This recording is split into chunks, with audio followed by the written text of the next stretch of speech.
Hello, my name is Brenda, and I'm here with my husband, Paul, to share our story. Before I dive in, let me set the stage for you. The first time I met Paul's parents, Rachel and Julie, was far from the warm welcome I had hoped for. Their reaction? Well, here it goes.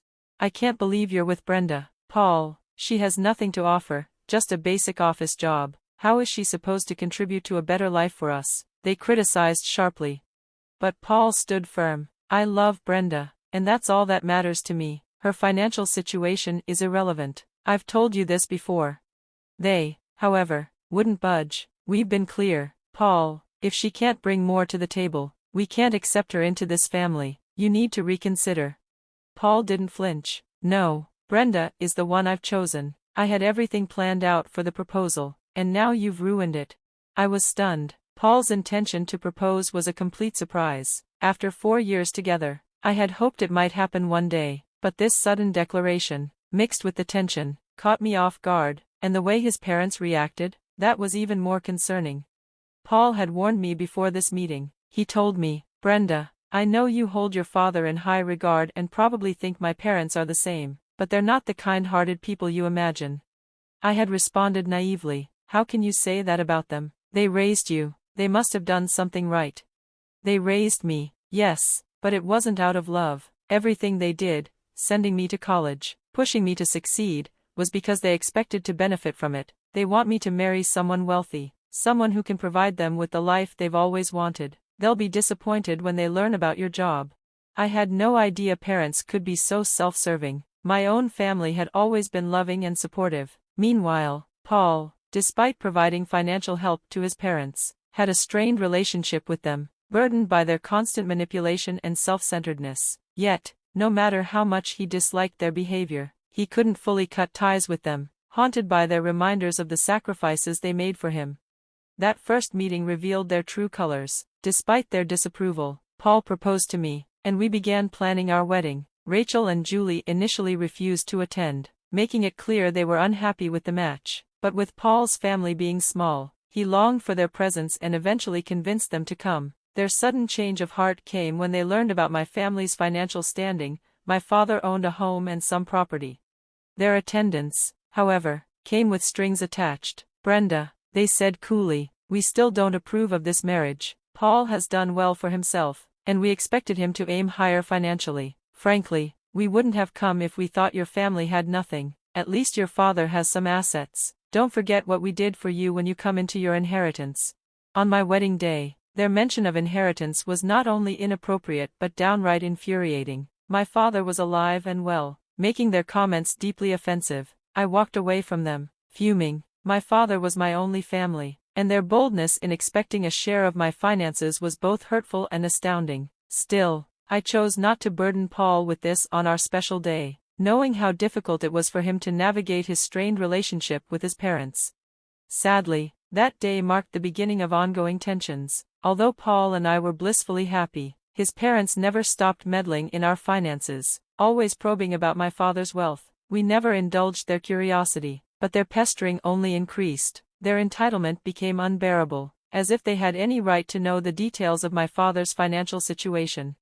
Then, just a few months later, my father passed away. His death came far too soon, barely 4 months after his diagnosis, and the grief was overwhelming. Watching him deteriorate had been agonizing, and though I knew the end was inevitable, nothing prepared me for the finality of losing him. Throughout it all, Paul was my rock. He stood by me during the funeral arrangements, traveling with me to my father's hometown to help with everything.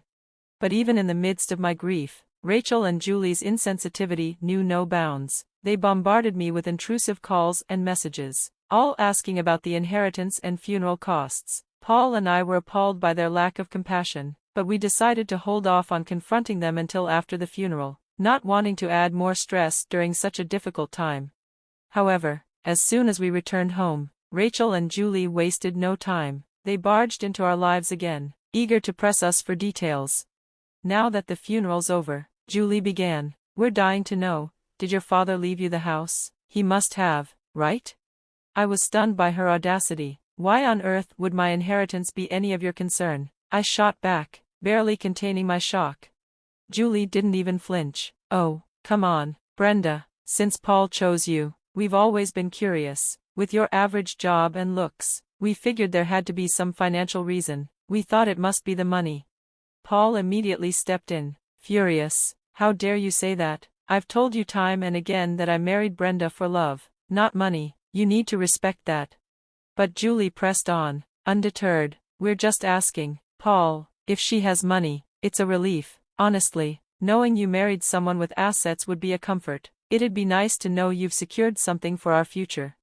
Their priorities were clear, and their total lack of decency was astonishing. To accuse their own son of marrying for money, especially at such a painful time, was beyond appalling. How Paul emerged as kind-hearted as he is from such selfish people was a mystery to me.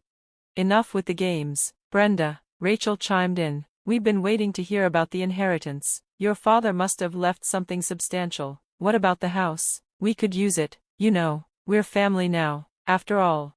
Their blatant greed and audacity left me speechless, but I knew this was my moment to set things straight. I looked them both in the eye, calm but resolute.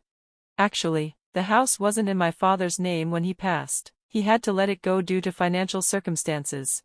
Their reaction was predictably vicious. "So you're saying he didn't even leave you the house? He was basically broke?" Rachel scoffed. "I see now. No wonder you've always been so modest. Your father couldn't even hold on to his home. What a disgrace, dying with nothing." Paul couldn't stand it any longer. "That's enough. Brenda's value isn't measured by an inheritance, and I didn't marry her for money. You've crossed a line. Show some respect, especially now." The confrontation exposed their greed for what it was, a shameless fixation on material wealth, with no regard for love or decency. The conversation laid bare their true priorities, and it became clear that no amount of reasoning could change their warped outlook on life.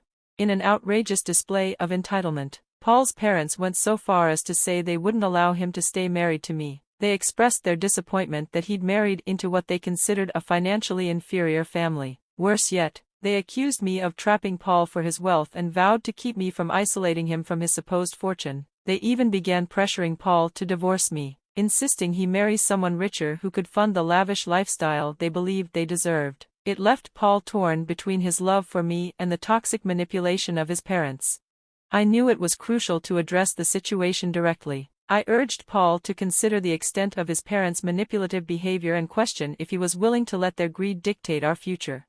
"Paul, are you really going to let your parents' obsession with money destroy us? I've kept quiet about their accusations to spare you the guilt of distancing yourself from them, but can we really allow them to keep influencing our lives like this?" Paul reached his breaking point and recognized the toxic influence his parents had over him. "Enough is enough," he declared. "Mom, Dad, your actions today have exposed your selfishness. You've used my hard work to satisfy your materialistic desires for years. I can't accept this any longer." His parents desperately tried to justify their demands, claiming that their interference was for Paul's benefit and that he owed them for their financial support over the years. They even suggested he should divorce me and find a wealthier partner, promising their help to avoid further mistakes. However, Paul remained resolute, refusing to end our marriage based on financial considerations. "I'm not divorcing Brenda just because she didn't receive an inheritance. I'm tired of being manipulated by your greed. From now on, you are no longer part of my life," he affirmed, choosing our love and integrity over their materialistic demands. Rachel and Julie, facing our decision, vehemently opposed Paul's choice to stay married to me. They warned him of imagined dire consequences, doubting my worth and predicting my betrayal would lead to his financial ruin. Amid their relentless criticism, I decided it was time to reveal my actual financial status, hoping this would not only silence them but also reaffirm Paul's confidence in his choice. "There's no need to worry," I said calmly. "I'm not interested in Paul's money. I have my own financial resources, more than enough to support both of us." Their skepticism was immediate. "Stop pretending, Brenda. We're not fooled. We know you don't have the means," they retorted, convinced I was after Paul's wealth out of desperation and deceit.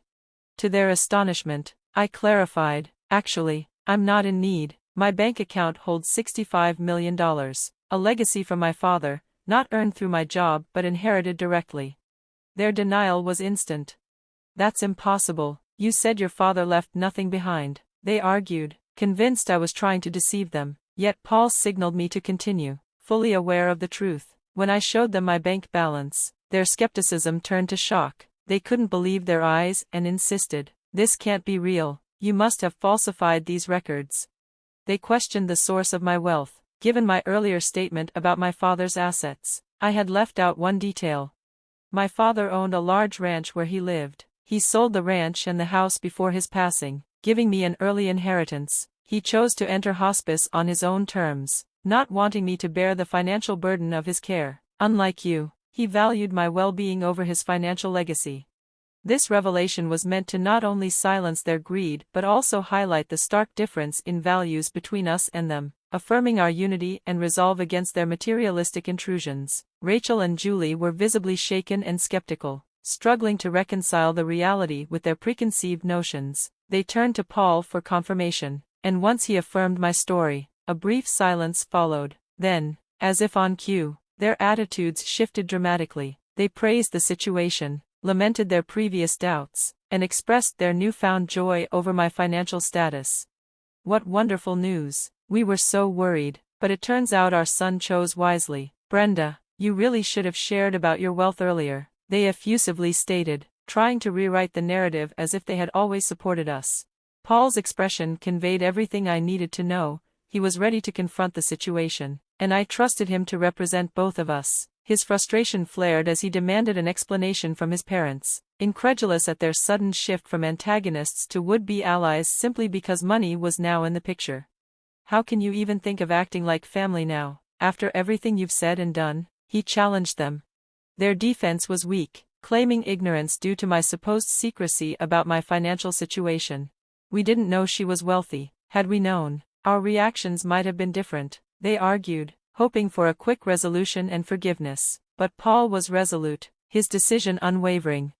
"No, this is unforgivable. You've shown your true colors, prioritizing money over genuine concern and empathy. Right after Brenda's father's funeral, instead of offering support, you saw an opportunity to benefit yourselves. That's inexcusable," he continued, setting a firm boundary. "Your actions today have shown that we need to protect our peace and well-being from your toxicity. Leave our home, and do not expect any assistance from us moving forward. From now on, you're on your own."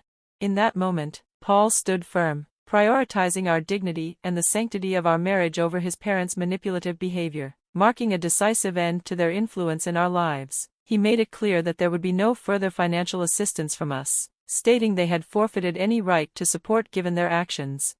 This announcement sparked an explosive reaction from Rachel and Julie. Their anger quickly turned to desperation as they pleaded not to be cut off from our lives. However, their pleas were met with indifference, especially from Paul, whose patience had worn thin. He warned them that if they refused to leave, he would involve the police. This ultimatum prompted their departure, though they continued to bombard us with calls and messages, leading us to block their numbers and warn them against further harassment under threat of legal action.